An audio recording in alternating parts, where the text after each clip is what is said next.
Yo, stop scrolling. The King of Elbaf's Devil Fruit has finally been exposed. And trust me, it's literally the stuff of nightmares.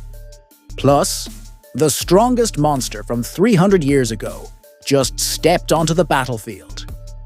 You are not ready for this war declaration. Welcome to Super Synth D Studio, where One Piece spoilers hit different. If you live for wild theories and hype breakdowns, hit that like button, drop a comment, give hype, and don't forget to subscribe. Let's dive in. The latest One Piece chapter reveals the elevator used by the Straw Hat crew and Hadruden's group as they ascend to the Sunworld area. You can see the size of the elevator is absolutely tiny, like microscopic, compared to the trunk of the treasure tree Adam. No wonder when Hadruden and his crew free fell from the top of Sunworld toward the underworld, he said they would have been straight up dead if that actually happened. And you can imagine just how insane Loki's physical strength is. I mean, the guy was thrown down to the underworld the moment he was born. While inside the elevator, Gaben gives a full breakdown of the situation, the enemies and their powers. Gaben says, "There are 3 enemies. Their mission is to kidnap 10 giant children. They plan to snatch those kids and take them away to the Holy Land, using their lives as hostages to turn the Elbaf warriors into combat slaves. That is their goal." Right now, Gaben is sitting on the palm of Gerd's hand, along with Chopper, who is constantly monitoring his health condition, since Gaben still hasn't fully recovered. Hadruden looks like he's listening to Gaben's explanation with serious focus. Hadruden comments, "Only 3 humans. Unbelievable that even the giant warrior pirates and Yasan couldn't stop them." Gaben replies, "Forgive me. I have no excuses." Sanji is seen chilling on Stanson's shoulder, while Zoro is riding on Hadruden's shoulder. Zoro stays silent, just taking in all of Gaben's explanation, while Sanji jumps in with a comment saying, "But even if they're kids, they're still giants, right? How is it possible for 3 people our size to carry off giant children?" Gaben answers again. "One of them, a woman, has a strange power involving arrows. It seems the children cannot resist those arrows and are just walking straight toward the West Village port. If they reach the ship, we lose them at sea and it's game over. That is basically the point of no return."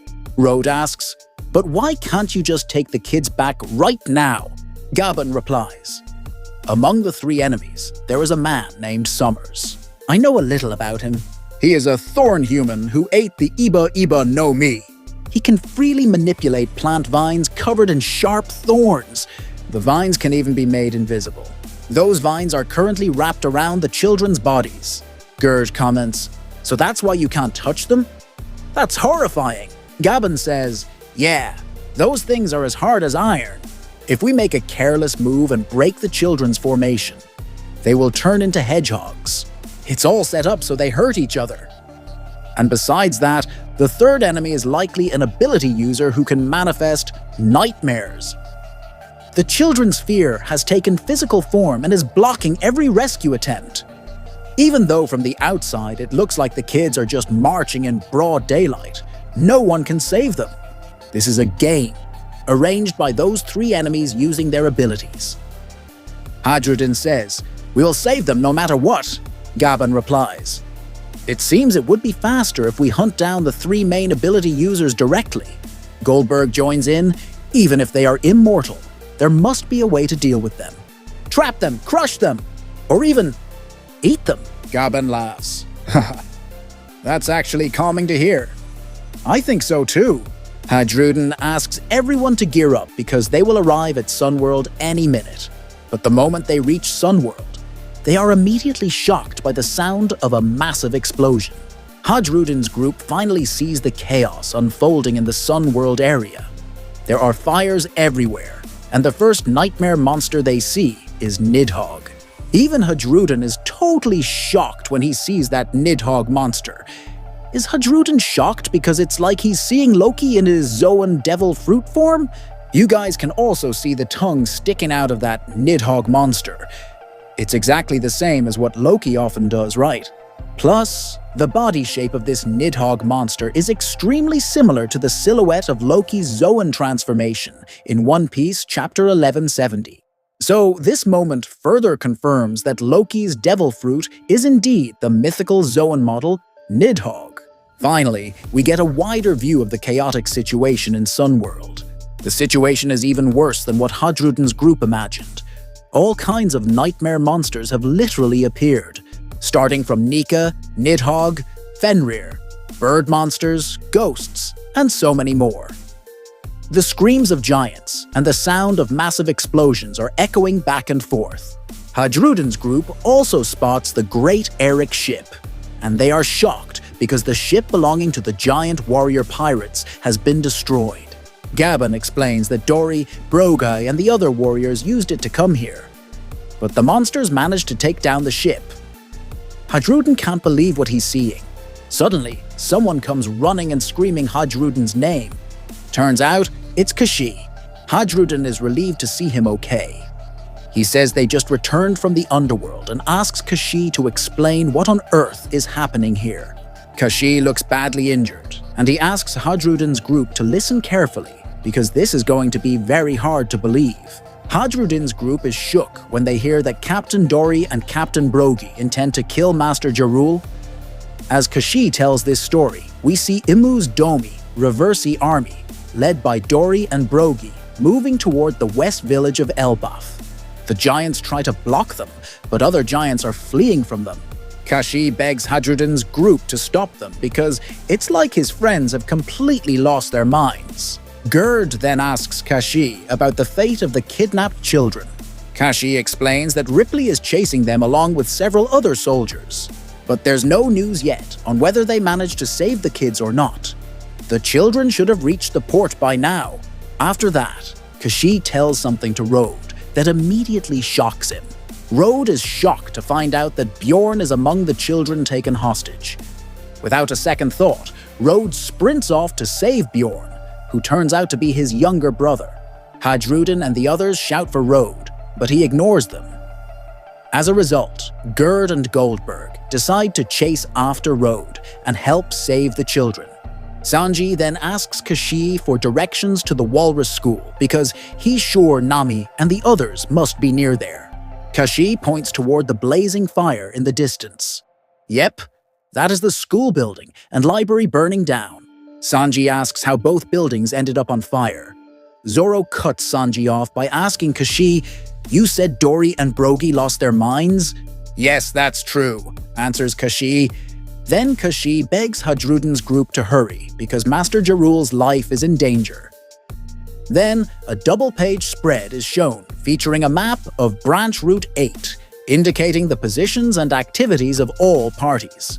The scene shows the Walrus School and Owl Library burning. Near the Owl Library, Nami, Usopp, Robin, and Jinbei are seen still tied up by Gunko's arrows. Robin says, "The library is burning. The children are being taken away. Anyone, please release these arrows," adds Nami. Jinbei says, "Chopper isn't coming back." Brook also seems to be thinking about something and went off somewhere, while Usopp screams, "Master Dorry, Master Brogy, damn it! I can't bear to see you two become like that." The scene then shows the Domi Reversi from the giant warrior pirates heading toward the West Village. Dorry and Brogy scream and order their entire crew to immediately finish off Jarul. Their crew members who haven't been hit by the Domi Reversi technique try to snap their captains out of it and beg them to stop this madness. The scene then shifts to the Child Rescue Squad. Oimo, Ripley, and other soldiers are trying to chase the kids, but it looks like they are blocked by a swarm of MMA monsters trying to stop them. The scene then shows the hostage children. One of the kids says they are almost at the port. "Once we get there, we will..." And suddenly some of them start crying. Colin shouts, "Don't cry, remember, we are warriors of Elbaf." "We aren't warriors, you know," retort the other kids. The scene then switches to the West Village. The giants ask Master Jerule to hurry and leave the village because Captain Dorry and Captain Brogy have lost their minds. Jarul tells anyone who wants to run to flee immediately because he wants to stay right here. He has something to say to all the people of Elbaf. Jarul turns on a broadcast Den Mushi so his voice can be heard all over Elbaf. Jarul immediately starts his speech. Elbaf, listen to me. Before I die, I want to convey everything I know. All the giants immediately wonder what Master Jerule is actually going to say. Once upon a time, a king named Harald had a dream to make Elbaf join the world government, so that we could live side by side with the whole world. Gunko, who is currently possessed by Emu, just stays silent hearing Jarule's speech. Jarul's speech continues. However, one day 14 years ago, he was betrayed, and his dream was denied. We are shown the condition across all of Elbaf while listening to Jarul's speech continuing. But I saw it myself. It was a demon that killed Harald. A demon killed him, along with the soldiers in the castle. Even so, Harald continued to fight with all his soul so that Elbaf would not fall under the demon's power. He kept fighting, and fell. What? So it wasn't Loki who killed the king, say the giants. Jarul's speech continues. However, if that fact were simply told, the people would surely be furious and try to avenge their king's death. Then Elbaf would turn into a nation constantly at war, the very thing Harald wanted least. That is why I decided to hide that fact. Meanwhile, Loki. He made himself the target of the entire Elbaf nation's anger and went out to sea. He is indeed a slightly awkward child, but he is innocent. What? Screams every giant in Elbaf. On the other side, Hadrudin and Zoro are still rushing to the West Village to save Master Jarul. Zoro remarks, "Indeed, it's a bit different from reality, but I guess that's a pretty good delivery." "He's glazing Loki's name a bit too much," adds Hadrudin. Yep, what Zoro said is true, because it was indeed Loki who was forced to finish off his own father, and the demon Jarul referred to was actually Harald himself. But if Jarul didn't tweak the story a bit, the giants might lose respect for King Harald, making Loki's sacrifice all this time completely in vain. Jarul's speech continues. But today, the demon who had previously given up has now returned because it wants the power of the giant race. 3 demons have come back to rule our country. Yep, we are shown the 3 demons Jarul mentioned, the 3 members of the Knights of God.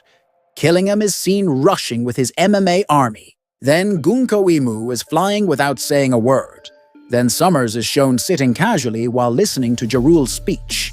Summers yawns and says, "Even if I sleep, I think our mission will complete itself." Jarul resumes his speech. "Hey, you demons! To save the lives of our children, we are indeed willing to throw away our culture and our history. We see the Walrus School and the Owl Library. We also see the facial expressions of Ange, Ronya, and the other giants. But you are dead wrong if you think all of that can destroy our will. Don't think we have the patience of Harald. You say you want to rule and make us slaves. Who do you think you're dealing with?" When Jarul says this, Gunko Imu's face is highlighted again. Apologies in advance. Children, please cover your ears for a moment. Usopp, hearing Jarul's speech, screams with full passion. "That's right! The Elbaf I admire won't lose to anyone. Say it loud, Jarul." Jarul's speech continues with a perspective of the entire land of Elbaf, seen from far out at sea. If the prophecy written in the Halley Book truly happens, and eventually the world is torn apart, then at that moment, Elbaf will position itself as an enemy of the world government. Do you think thorns, reversi, and illusions will make us kneel to you? Zoro smiles and says, "That old man's not bad. He should be. 300 years ago, he was the strongest figure in the seas," adds Hadrudin. Jarul tries to spark the spirit of the Elbaf giants by saying, "We will not bow to you. Do you agree with me, O proud warriors of Elbaf?" "Of course, Master Jarul," screamed the giants with full spirit. On the other side, Usopp also screams, crying with heart-shaped eyes. Yeah! This is the Elbaf I love the most! Beside him, Nami looks very annoyed and joins in screaming. Yeah, we get it! Now hurry up and think of a way to release these arrows. Jarul says again, let us protect the peace that Harald dreamed of. Woo! Shout the giants. Dorry, Brogy, and the Domi Reversi giants arrive at the West Village. Jarul and the giants are ready to fight them. Zoro, Hadruden, and Stanson are right behind the Domi Reversi army. Hadruden says, we see them. They say we shouldn't get caught in the middle of them. Zoro confidently says, I have a plan. Yep, what a crazy chapter. So where did Brook go?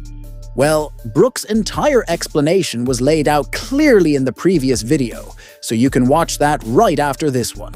Also, the next interesting thing to discuss is the text of the Hali book mentioned by Jarul about the world splitting apart and Elbaf deciding to war against the world government. That means the giants of Elbaf have officially become enemies of Imu. And most likely, they will ally with Luffy and his Nika Devil Fruit. Because it's clearly depicted on the mural in Elbaf. The giants are part of Nika's alliance in facing the demon holding a sphere that looks like the sun. And that means Luffy has officially secured the strongest combat force in the world, the very force that even Imu desperately wanted. Thanks for watching Super Synth D Studio. Don't forget to like, share, and subscribe for more peak fiction breakdowns. Peace out.